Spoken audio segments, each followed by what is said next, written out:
चोरी प्रकरणाच्या निषेधार्थ आज ठाकरे सेनेचं आंदोलन आहे. रामरक्षा घंटानाद आंदोलन असं त्यांनी नाव दिलं आणि महाआरती देखील आंदोलनाची करणार. राम मंदिर मध्ये जी चोरी झालेली आहे त्याचं कोणताही पक्ष कोणताही कार्यकर्ता समर्थन करत नाही. ज्यांनी चोरी केली त्यांना शिक्षा झाली पाहिजे ही सर्वांची प्रामाणिक भूमिका आहे. अनेक कारसेवकाच्या बलिदानातून हे राम मंदिर उभं राहिलेलं आहे आणि ज्या भावना त्याबद्दल मंदिराबद्दल आहे त्याचा गैरवापर जर कोणी करत असेल तर त्याला पाठीशी घालण्याचा प्रश्नच येत नाही. म्हणून 8 लोकांना अटक केलेली, आणखीन लोकांना अटक सुद्धा त्यात होईल आणि असे प्रकार घडू नये. लोकांच्या भावनेला कुठेही ठेच पोहोचेल असं काम तिथं होऊ नये ही अपेक्षा सर्वांची आहे. म्हणून यांनी आंदोलन केलं म्हणून काही होणार नाही, परंतु सरकार म्हणून सरकार सुद्धा त्याच्यावर संपूर्ण वाच ठेवून ते आंदोलनच्या व्यतिरिक्त आपल्याला काय करायची आहे ते निश्चित करेल. तुम्ही काँग्रेससोबत केल्यावर उद्धव ठाकरेंवर टीका करत होता की हिंदुत्व त्यांनी सुद्धा आता या राम मंदिराच्या मुद्द्यावर पुन्हा उद्धव ठाकरे उद्धव ठाकरेंची भूमिका आजकाल तर सरडाचा रंग बदलतात तशी बदलणारी आहे. आता त्यांचं आंदोलन आहे.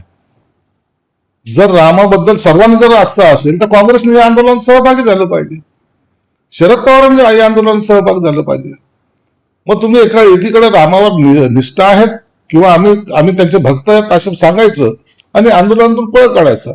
आता उद्धव ठाकरेंना एकट्यालाच हे आंदोलन करावं लागेल अशी आताची स्थिती आहे. परंतु एकदा सोडलेलं हिंदुत्व पुन्हा त्या लाईनीवर जायला आता मला वाटतं त्यांना अडचणचं ठरणार आहे. 6 खासदार एक आमदार तुमच्याकडे आल्यानंतर उद्धव ठाकरेंनी पुन्हा आमदारांची बैठक बोलावली. आमदारांची बैठक ही वारंवार त्यांनी बोलवली पाहिजे, त्यांच्याशी संवाद साधला पाहिजे. जर त्यांचे कामं करता आले तर केली पाहिजेत, पण बैठक बोलून त्यांना जर तुम्ही दम द्याल तर ते आमदार तुमच्याकडे टिकणार नाही हे तेवढं सत्य आहे. म्हणून आमदारांना तुमची हुकुमशाही नको तर लोकशाही मार्गाने त्यांचे प्रश्न सोडवणारा नेता पाहिजे आणि ते सोडवणारा नेता महाराष्ट्रामध्ये एकनाथ शिंदे आहेत हे सर्वजण जाणत आहेत. म्हणून भविष्यात काय होईल ते आता सांगणं उचित नाही. संजय राऊत असं म्हणतात की सीतामातेला अर्पण केलेले 27 मंगळसूत्र तोडले. याचा सगळा तपास करतायत ना सरकार, सगळ्या एजन्सी त्याच्यात लागलेल्या आहे. 27 गेले का 28 गेले काय हा संजय राऊत का तिथं मंगळसूत्र मोजत बसला होता का? काहीतरी बातमी द्यायची म्हणून सांगायचं का?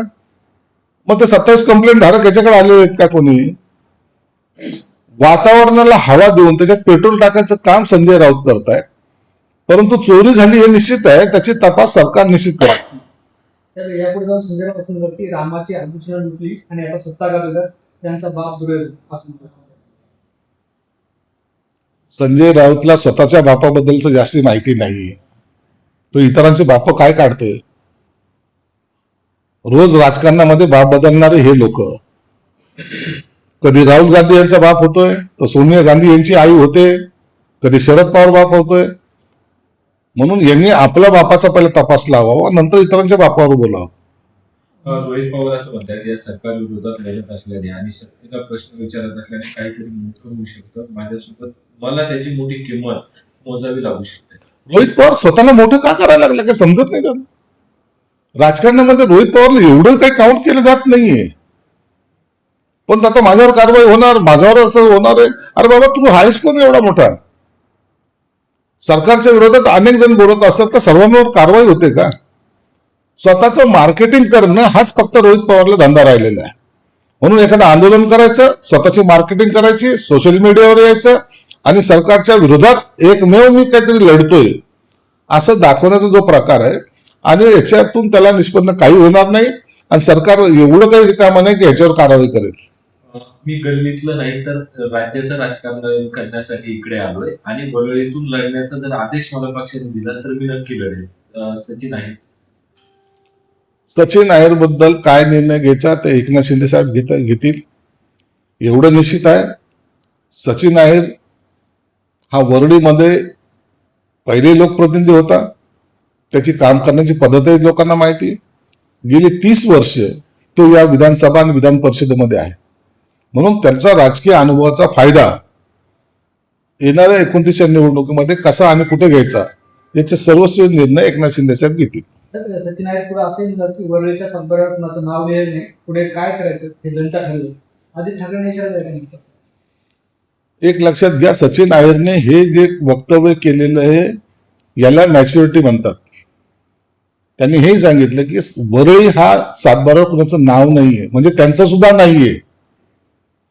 त्यांनी असं नाही सांगितलं की मीच आहे त्याचा राजा म्हणून. आणि अशा अविर्भात जे लोक राहतील त्यांना त्यांची जागा दाखवण्याचं काम त्या वरळीतील जनता करेल एवढं मात्र निश्चित आहे.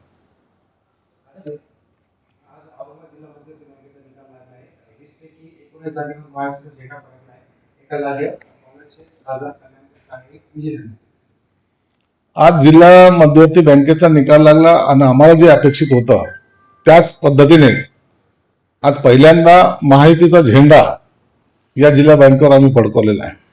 जवळपास 20 पैकी 19 जागा आम्ही जिंकलेल्या आहेत.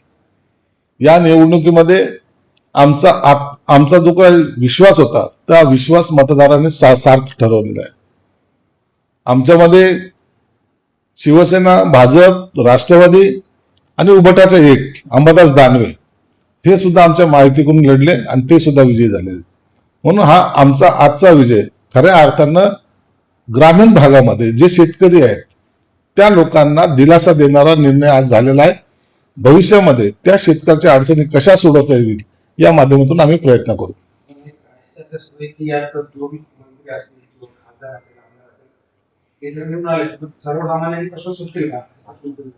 सर्वसामान्यांचे प्रश्न सुटण्यासाठीच आम्ही सर्वजण त्या बँकेत गेलेलो आहे. नेमका तिथलचा कारभार कसा करायचा यासाठी आमचा सर्वांचा एकमताचा हा प्रयत्न राहणार आहे. पक्ष सोडून पक्ष व्यतिरिक्त शेतकरी हा आमचा केंद्रबिंदू असणार आहे आणि म्हणून त्याला मदत कशी करता येईल त्यासाठी आम्ही ह्या राजकारणामध्ये आलेलो आहे.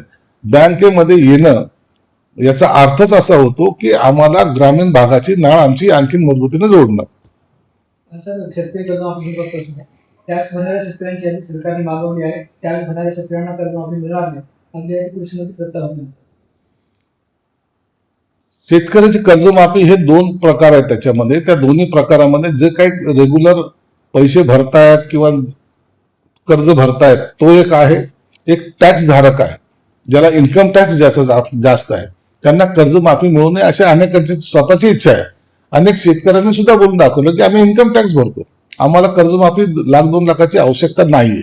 म्हणून हे त्यांच्या शेतकऱ्यांचं मोठेपण आहे. पण ह्या दोघांची यादी टॅली करून जे उर्वरित शेतकरी आहेत त्यांना जास्तीत जास्त कर्जमाफी कशी देता येईल हा सरकारचा त्या माध्यमातून प्रयत्न राहणार आहे. आपण बघतो मुंबई सातत्याने दुर्घटना होताना पाहायला मिळतात. आपलं झाड कोसळलं, एका मृत्यू झाला. मुंबईमध्ये आज झाड कोसळून एकाचा मृत्यू झाला. ही दुर्दैवी घटना आहे. मुंबई महानगरपालिका त्यांचे असलेले कर्मचारी, अग्निशमन दलाचे असलेले कर्मचारी आणि राज्य शासनातर्फे स्पेशल फोर्स त्या ठिकाणी आता अपॉइंट केलं गेलेलं आहे. याचं मॉनिटरिंग विधानसभेत मुख्यमंत्र्याच्या वारूमधून सुद्धा त्याचे मॉनिटरिंग केलं जाते आणि महानगरपालिकेतून सुद्धा केलं जाते. म्हणून आता संपूर्ण लक्ष त्या मुंबईकडे सर्वांचंच आहे आणि स्वतः मुख्यमंत्री साहेबांनी हे जाहीर केलेलं आहे की हे 2 दिवस पावसाचे आणखीन जास्त जोराचं आहे म्हणून घराच्या बाहेर निघू नका. हे आव्हान सुद्धा त्यांनी केलेलं आहे. निश्चित सरकार कोणती दुर्घटना घडू नये याकडे लक्ष ठेवून आहे.